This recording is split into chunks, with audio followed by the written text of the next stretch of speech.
The Scarlet Letter, Chapter 7, The Governor's Hall. Hester Prynne went one day to the mansion of Governor Bellingham with a pair of gloves which he had fringed and embroidered to his order, and which were to be worn on some great occasion of state, for, though the chances of a popular election had caused this former ruler to descend a step or two from the highest rank, he still held an honorable and influential place among the colonial magistracy. Another and far more important reason than the delivery of a pair of embroidered gloves impelled Hester at this time to seek an interview with a personage of so much power and activity in the affairs of the settlement. It had reached her ears that there was a design on the part of some of the leading inhabitants cherishing the more rigid order of principles in religion and government to deprive her of her child.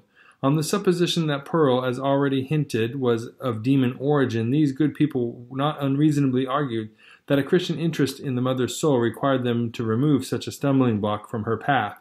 If the child, on the other hand, were really capable of moral and religious growth and possessed the elements of ultimate salvation, then surely it would enjoy all the fairer prospect of these advantages by being transferred to wiser and better guardianship than Hester Prynne's. Among those who promoted the design, Governor Bellingham was said to be one of the most busy. It may appear singular and, indeed, not a little ludicrous that an affair of this kind, which in later days would have been referred to no higher jurisdiction than that of the selectmen of the town, should then have been a question publicly discussed and on which statesmen of eminence took sides. At that epoch of pristine simplicity, however, matters of even slighter public interest and of far less intrinsic weight than the welfare of Hester and her child were strangely mixed up with the deliberations of legislatures and acts of state. The period was hardly, if at all, earlier than that of our story, when a dispute concerning the right of property in a pig not only caused a fierce and bitter contest in the legislative body of the colony, but resulted in an important modification of the framework itself of the legislature. Full of concern, therefore, but so conscious of her own right that it seemed scarcely an unequal match between the public on the one side and a lonely woman backed by the sympathies of nature on the other, Hester Prynne set forth from her solitary cottage. Little Pearl, of course, was her companion. She was now of an age to run lightly alongside her mother's side, and constantly in motion from morn till sunset, could have accomplished a much longer journey than that before her. Often, nevertheless, more from caprice than necessity, she demanded to be taken up in arms, but was soon as imperious to be set down again, and frisked onward before Hester on the grassy pathway, with many a harmless trip and tumble. We have spoken of Pearl's rich and luxuriant beauty, a beauty that shone with deep and vivid tints, a bright complexion, eyes possessing intensity both of depth and glow, and hair already of a deep glossy brown, and which in after years would be nearly akin to black. There was fire in her and throughout her. She seemed the unpremeditated offshoot of a passionate moment. Her mother, in contriving the child's garb, had allowed the gorgeous tendencies of her imagination their full play, arraying her in a crimson velvet tunic of a peculiar cut, abundantly embroidered with fantasies and flourishes of gold thread. So much strength of coloring, which must have given a wan and pallid aspect to cheeks of a fainter bloom, was admirably adapted to Pearl's beauty, and made her the very brightest little jet of flame that ever danced upon the earth. But it was a remarkable attribute of this garb, and indeed of the child's whole appearance, that it irresistibly and inevitably reminded the beholder of the token which Hester Prynne was doomed to wear upon her bosom. It was the Scarlet Letter in another form, the Scarlet Letter endowed with life. The mother herself, as if the red ignominy were so deeply scorched into her brain that all her conceptions assumed its form, and carefully wrought out the similitude, lavishing many hours of morbid ingenuity to create an analogy between the object of her affection and the emblem of her guilt and torture. But in truth, Pearl was the one as well as the other, and only in consequence of that identity had Hester contrived so perfectly to represent the Scarlet Letter in her appearance. As the two wayfarers came within the precincts of the town, the children of the Puritans looked up from their play, or what passed for play with those sombre little urchins, and spake gravely one to another, "Behold, verily, there is the woman of the Scarlet Letter, and of a truth, moreover, there is the likeness of the Scarlet Letter running along by her side. Come, therefore, and let us fling mud at them." But Pearl, who was a dauntless child, after frowning, stamping her foot, and shaking her little hand with a variety of threatening gestures, suddenly made a rush at the knot of her enemies and put them all to flight. She resembled in her fierce pursuit of them an infant pestilence, the scarlet fever, or some half-fledged angel of judgment, whose mission was to punish the sins of the rising generation. She screamed and shouted, too, with a terrific volume of sound which doubtless caused the hearts of the fugitives to quake within them. The victory accomplished, Pearl returned quietly to her mother and looked up smiling into her face. Without further adventure, they reached the dwelling of Governor Bellingham. This was a large wooden house built in the fashion of which there are specimens still extant in the streets of our elder towns, now moss-grown, crumbling to decay, and melancholy at heart with the many sorrowful and joyful occurrences remembered or forgotten that have happened and passed away within their dusky chambers. Then, however, there was the freshness of the passing year on its exterior, and the cheerfulness gleaming forth from the sunny windows of a human habitation into which death had never entered. It had indeed a very cheery aspect, the walls being overspread with a kind of stucco, in which fragments of broken glass were plentifully intermixed, so that, when the sunshine fell aslantwise over the front of the edifice, it glittered and sparkled as if diamonds had been flung against it by a double handful. The brilliancy might have befitted Aladdin's palace rather than the mansion of a grave old Puritan ruler. It was further decorated with strange and seemingly cabalistic figures and diagrams, suitable to the quaint taste of the age, which had been drawn in the stucco when newly laid on, and now grown hard and durable for the admiration of after times. Pearl, looking at this bright wonder of a house, began to caper and dance, and imperatively required that the whole breadth of sunshine should be stripped off its front and given her to play with. "No, my little Pearl," said her mother, "thou must gather thine own sunshine. I have none to give thee." They approached the door, which was of an arched form, and flanked on each side by a narrow tower or projection of the edifice, in both of which were lattice windows with wooden shutters to close over them at need. Lifting the iron hammer that hung at the portal, Hester Prynne gave a summons, which was answered by one of the governor's bondservants, a freeborn Englishman, but now a 7-year slave. During that term he was to be the property of his master, and as much a commodity of bargain and sale as an ox or a joint stool. The serf wore the blue coat, which was the customary garb of serving men at that period and long before, in the old hereditary halls of England. "Is the worshipful Governor Bellingham within?" inquired Hester.